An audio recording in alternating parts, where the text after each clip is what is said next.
Di sini terlihat kelima pemenang sebelumnya dibawa ke kolam roh suci oleh Kaisar Mu Jingtian. Dan Kaisar Mu Jingtian pun meminta mereka berlima untuk memanfaatkan energi di kolam roh suci dengan maksimal. Yang mana energi di kolam ini bisa membantu mereka saat mencoba menerobos ranah nirvana. Namun Kaisar Mu Jingtian berpesan agar mereka tak menyelam ke dasar kolam.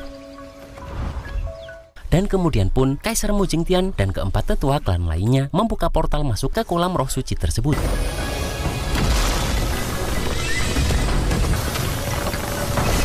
Tak lama setelah itu pun terlihat portal masuk ke kolam roh suci tersebut terbuka. Dan dengan cepat kelima jenius klan ini langsung memasuki portal tersebut. Sementara Xiaoyan ditinggal dan tak diajak masuk oleh Lindong. Tak lama setelah itu pun kelima pemuda ini sudah berhasil masuk ke kolam roh suci. Yang mana di sini Lindong merasakan jika energi di tempat ini sangat melimpah. Di sini pun Moling sebagai pangeran ketiga kerajaan memulai yang pertama untuk menyerap energi di tempat ini. Dan setelah itu pun keempat pemuda lainnya langsung menyusulnya. Namun saat mulai penyerapan, Lindong merasakan jika darah naga dan kera dalam tubuhnya seperti diperkuat oleh energi kolam ini.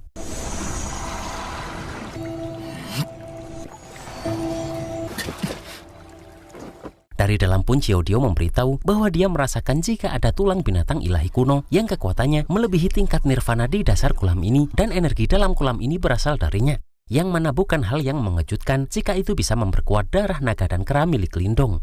Di sini pun mereka baru mengerti kenapa Kaisar melarang mereka menyelam ke dasar kolam. Xiaodio pun merasa jika mungkin masih ada sisa energi darah dari tulang binatang ilahi itu. Dan jika Lindong bisa mendapatkannya, maka itu bisa sangat membantu pelatihan. Kemudian Xiaodio mengajak Lindong turun untuk mengambilnya jika dia tertarik. Seketika Lindong merasa jika bukan hanya dirinya yang tertarik dengan tulang binatang itu setelah melihat Lin Langtian mulai menyelam. Dan Xiaodio menebak jika energi di tubuh Langtian ini juga sudah menyadari rahasia di dasar kolam ini. Maka dari itu pun Lindong dengan cepat langsung masuk ke dalam kolam tersebut. Melihat itu pun Moling tak tahu apa yang mereka berdua lakukan. Saat masuk pun Langtian menyadari jika Lindong berada di belakangnya.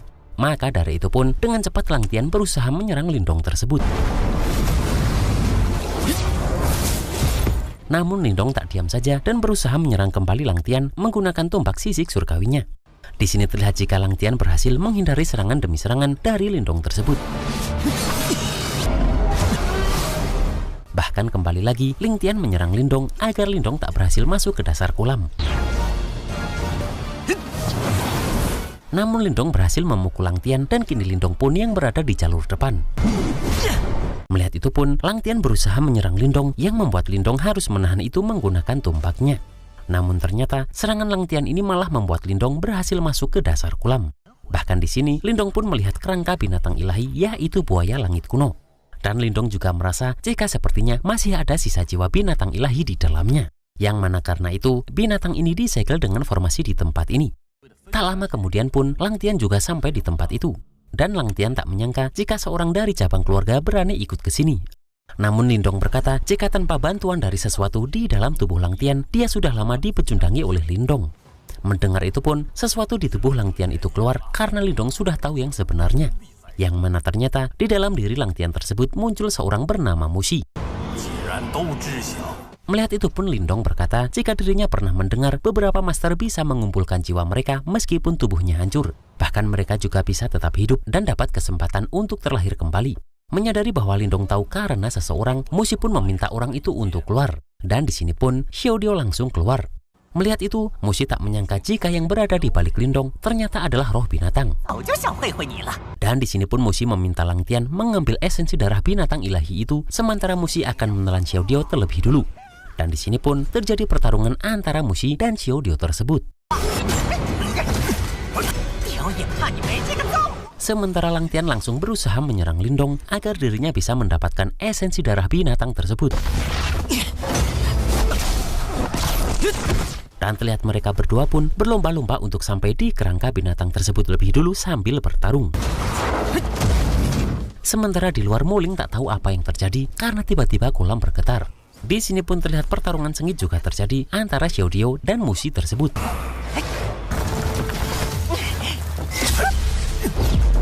Menyadari bahwa Xiaodio bisa mengimbanginya, Mushi pun bertanya sebenarnya Xiaodio ini roh binatang dari mana. Dan di sini pun Xiaodio langsung memperlihatkan wujud manusianya. Terlihat Musi langsung terkejut karena Xiao Dio ini ternyata musang iblis langit.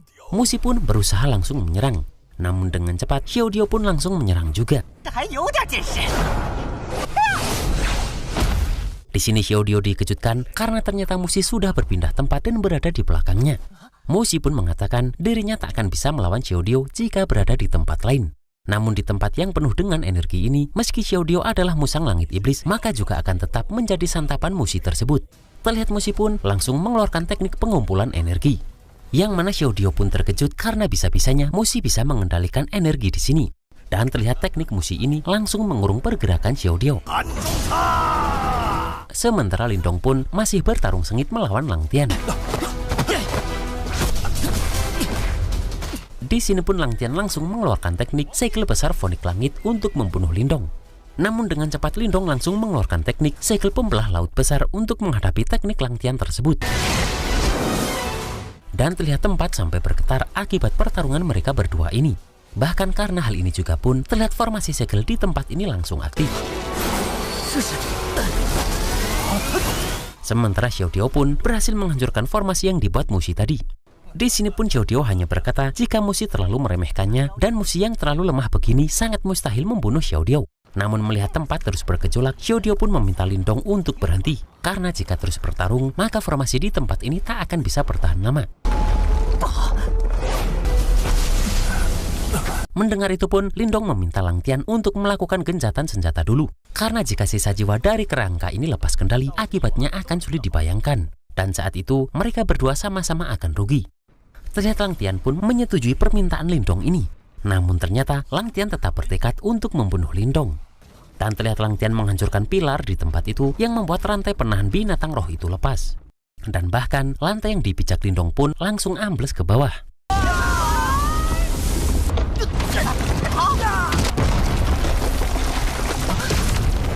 Terlihat sisa-sisa jiwa tersebut berusaha melarikan diri melihat formasi yang sudah runtuh. Dan Musi pun langsung meminta Lang Tian meninggalkan tempat ini karena Lindong pasti sudah tak akan bisa selamat. Sementara di atas terlihat ketiga pemuda ini terkejut karena ada roh binatang di kolam suci roh. Dan terlihat mereka bertiga langsung berusaha mengatasi para jiwa ini. Namun di sini mereka menyadari jika para jiwa ini terlalu sulit dihadapi. Bahkan para jiwa ini pun berusaha keluar dari kolam roh suci. Yang mana mereka bertiga langsung berusaha menghabisi jiwa-jiwa itu agar tak keluar dari tempat ini. Sementara di luar, Kaisar Mu Jingtian pun menyadari jika sepertinya segel di dasar kolam bermasalah. Di sini pun ketua sekte Tian Luo meminta agar mereka masuk dan menyelamatkan para pemuda itu karena mereka adalah harapan masa depan dinasti Agung Yan. Namun Kaisar menolak karena mereka harus fokus melindungi penghalang ini dulu untuk bisa menahan sisa-sisa jiwa binatang ilahi kuno di dalam dan meminimalisir kerugian. Terlihat ketua sekte Tian Luo ini masih mengkhawatirkan keempat pemuda di dalam. Namun Kaisar berkata mereka harus bisa melewati ujian ini jika para pemuda itu ingin menonjol dalam pertarungan 100 dinasti.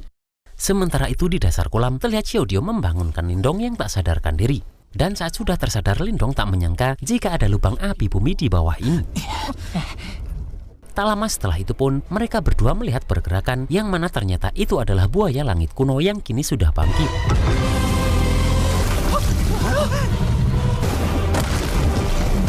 Dan Xiao Dio pun menyadari jika sisa jiwa di kerangka itu sudah sepenuhnya bangkit. Di sini terlihat jika Lindong pun langsung mengeluarkan tombak sisik surgawinya. Namun binatang roh itu pun terlihat menyerang Lindong lebih dulu dengan sangat ganas. Dengan cepat Lindong menggunakan teknik tombak naga langit untuk menghentikan buaya tersebut. Namun buaya ini masih terlalu kuat untuk Lindong hadapi sendiri.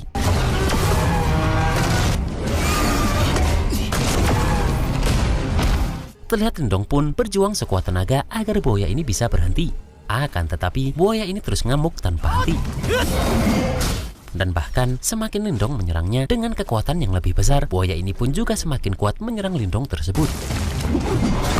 Dan terlihat jika Lindong harus menahan serangan demi serangan yang dikeluarkan buaya tersebut.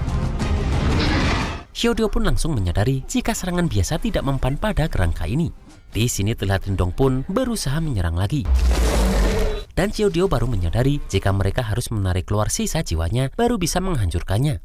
Maka dari itu Xiao Dio meminta Lindong memancing perhatiannya sementara Xiao Dio akan mengurus sisa jiwanya. Terlihat Lindong pun mulai bergerak menyerang seperti arahan Xiaodio tersebut hingga jiwa buaya ini sedikit keluar. Dan setelah itu pun Xiaodio langsung menyerang dari belakang untuk menarik jiwa dari buaya ini. Namun terlihat jika jiwa-jiwa yang lain muncul dan mulai menyerang Xiaodio tersebut, yang mana hal itu pun membuat jiwa buaya ini masuk lagi dan mulai tak terkendali.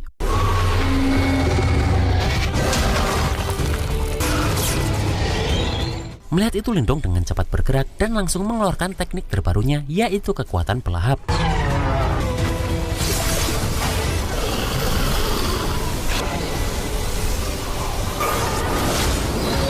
Dan di sini terlihat jika jiwa dari buaya langit kuno ini mampu dilahap oleh teknik Lindong tersebut. Bahkan karena itu, semua roh binatang yang berada di kolam roh suci pun juga ikut hilang. Sementara Lang Tian menyadari jika masih ada perlawanan di bawah. Setelah itu pun Xiaodio bertanya tentang keadaan Lindong. Di sini Lindong pun memberitahu jika dirinya tak apa-apa. Namun menyerap roh binatang selevel ini cukup menguras tenaga. Tak lama setelah itu pun mereka berdua melihat sebuah cahaya emas yang muncul dari dahi kerangka tersebut. Yang mana benda tersebut tiba-tiba menjadi sebuah tombak. Dengan cepat Lindong mengambil tombak tersebut dan bertanya harta apa ini. Dan Xiaodio pun merasa jika ini adalah harta roh yang dibuat oleh buaya langit kuno itu semasa hidupnya. Mendengar itu Lindong keheranan karena binatang buas bisa membuat harta roh. Dan Xiaodio memberitahu jika binatang biasa tentu tidak punya kemampuan melakukannya. Namun buaya langit kuno ini hanya menggunakan sisa jiwa saja sudah sekuat ini. Yang mana binatang buas sehebat ini tentu saja bisa membuat harta roh. Lindong pun merasa jika benda ini setidaknya adalah harta roh tingkat bumi. Dan Xiaodio merasa jika kali ini mereka termasuk panen besar. Karena harta roh seperti ini dapat menjadi senjata andalan Lindong dalam pertarungan 100 dinasti. Dan selain itu, mungkin saja kelak Lindong bisa menggunakannya untuk memanggil roh binatang ilahi kuno itu untuk bertarung bersamanya. Mendengar itu pun Lindong menyadari jika roh binatang selevel itu harusnya tidak mudah dipanggil. Dan Xiaodio memberitahu jika butuh esensi darah binatang yang sangat kuat sebagai pemicunya. Namun Xiaodio merasa percuma jika itu dibicarakan sekarang. Dan lebih baik mereka berdua mengumpulkan esensi darah kerangka ini dulu. Di sini pun terlihat jika Lindong langsung berusaha mengumpulkan esensi darah dari kerangka tersebut. Dan tak butuh waktu lama bagi Lindong untuk mengumpulkan esensi darah itu. Kemudian Lindong pun berniat untuk kembali menyerap energi di kolam roh suci lagi. Namun Xiaodio menganggap Lindong bodoh jika Lindong berniat kembali ke atas. Karena di sini adalah tempat dengan energi paling tinggi. Sementara di kolam roh suci, Muling langsung bertanya pada Lang Tian apa yang sebenarnya terjadi. Namun di sini Lang Tian menjawabnya saat mereka sudah keluar dari kolam roh suci. Kemudian Lang Tian menceritakan kepada semua tetua dengan memutarbalikkan fakta.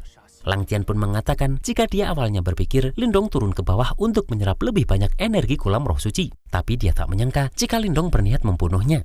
Dan Lang Tian juga memperingatkan Lindong agar tidak merusak formasi di dasar kolam. Karena jika tidak, maka itu bisa menyebabkan bencana.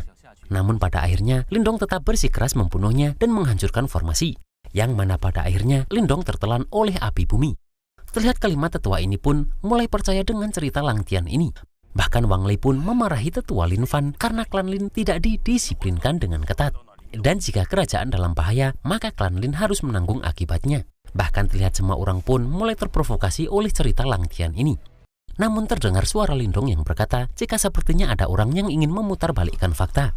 Terlihat semua orang terkejut melihat Lindong yang keluar dari kolam roh suci lewat portal itu. Dan terlihat Xiaoyan pun langsung memeluk Lindong ini. Xiaoyan. Di sini pun Lang Tian meminta Lindong meminta maaf pada Kaisar karena Lindong hampir membuat bencana besar. Namun Lindong memberitahu Kaisar Mu Jingtian jika apa yang diceritakan Lang Tian adalah kebohongan. Karena sebenarnya yang ingin menghancurkan formasi adalah Lang Tian ini. Terlihat semua orang pun bingung harus percaya pada siapa. Melihat mereka yang mempunyai pendapat yang saling bertolak belakang, Kaisar pun hanya memperhatikan situasi di dasar kolam sekarang. Lindong pun melaporkan pada Kaisar jika sisa jiwa di tulang binatang ilahi kuno itu telah Lindong musnahkan. Dan karena itu sudah tak ada lagi ancaman bagi ibu kota kerajaan. Di sini Wang Lei pun terlihat tak langsung mempercayai omongan Lindong tersebut. Dan di sini pun Lindong langsung mengeluarkan tombak tadi yang adalah harta roh bawaan dari binatang ilahi kuno itu. Melihat itu pun Lang Tian seperti tak terima. Di sini pun Kaisar langsung memberitahu jika sisa jiwa di tulang binatang ilahi kuno itu selalu menjadi ancaman besar selama ratusan tahun. Dan beliau menceritakan bahwa saat dinasti Agung Yan baru saja berdiri, seekor buaya langit kuno menyebabkan kehancuran di mana-mana. Yang bahkan dinasti Agung Yan mengumpulkan banyak jenius, namun tetap tidak mampu mengalahkannya. Dan untuk mengatasi binatang buas ini, dinasti Yan hampir mengorbankan segalanya. Yang mana pada akhirnya mereka meminta bantuan seorang master super dan berhasil menaklukkannya. Namun meski tubuh binatang itu sudah mati, tapi sisa jiwanya tetap tidak dapat dimusnahkan. Maka dari itulah, barulah kolam roh suci dibangun pada masa dinasti Yan untuk menekan sisa-sisa kerangka binatang buas itu di dasar kolam dan menyiapkan formasi untuk memurnikan sisa jiwanya. Namun tak ada yang benar-benar yakin bisa menghancurkan sisa jiwanya. Dan meski binatang ini menjadi masalah besar bagi dinasti, namun keluarga kerajaan tidak punya solusi yang lebih baik dan tidak berani bertindak gegabah. Dan kini mereka tak menyangka jika ini malah dituntaskan oleh Lindong.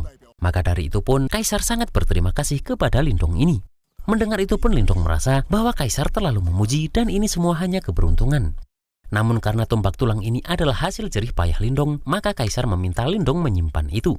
Serta meskipun insiden hari ini hampir menjadi bencana besar, namun juga telah menyelesaikan masalah besar keluarga kerajaan. Maka dari itu pun Kaisar meminta untuk tak lagi berdebat siapa yang benar atau salah. Kemudian Kaisar meminta mereka berlima kembali untuk beristirahat karena 5 hari lagi mereka akan mewakili dinasti Agung Yan dalam pertarungan 100 dinasti. Saat mereka kembali pun, Moling merasa ada yang aneh dengan Lindong karena dia bisa menundukkan tombak tulang ini seorang diri. Dan Moling pun meminta ayahnya itu untuk menanyakan bagaimana Lindong melakukannya. Namun Kaisar yakin jika Lindong tak akan mau menjawab karena Lindong bisa melakukan apa yang mereka tak bisa lakukan. Dan lebih baik keluarga kerajaan membangun hubungan yang baik dengan Lindong karena Lindong mempunyai potensi tak terbatas di masa depan. Dan karena dengan itu mungkin akan berguna bagi Moling saat di medan perang kuno.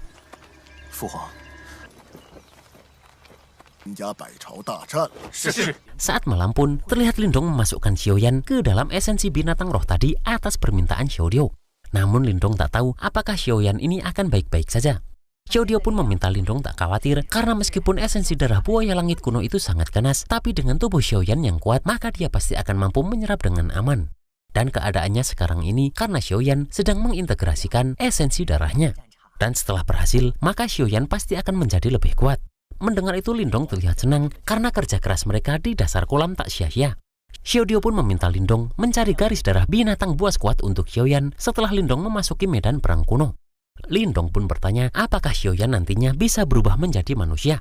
Karena Lindong mendengar jika binatang buas di ranah nirvana dapat berubah menjadi manusia. Xiaodio pun membenarkan hal itu asal Xiaoyan bisa melewati petaka nirvana. Namun bagi Xiaodio, meski Xiaoyan bisa menjadi manusia, namun Xiaodio tetap memanggilnya harimau bodoh. Xiaodio juga memberitahu jika para peserta pertarungan 100 dinasti adalah para jenius dari ratusan kerajaan di benua Dongsuan. Dan Xiaodio meminta Lindong waspada terhadap Lang Tian karena dia pasti akan mencari kesempatan untuk balas dendam karena kekalahan hari ini. Mendengar itu pun, Lindong hanya berharap dirinya bisa bertemu dengan Ling Qingju saat di medan perang kuno. Sementara itu di tempat lain, terlihat Ling Qingju sedang menuju tempat di mana gurunya berada.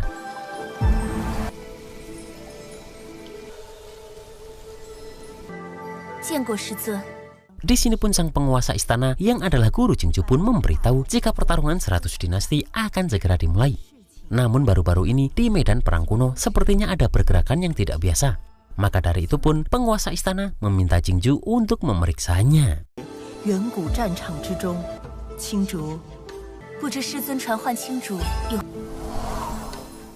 Dan itulah guys alur cerita Martial Universe Season 5 episode 2 ini. Ternyata kekuatan Lindong masih OP juga ya, meskipun harus melawan binatang roh kuno. Dan apakah Lindong akan bertemu dengan Ling Qingju pujaan hatinya tersebut? Kita tunggu saja dalam Wudong Jiankun episode 3. Akhir kata, selamat ngapain aja dan see you next episode.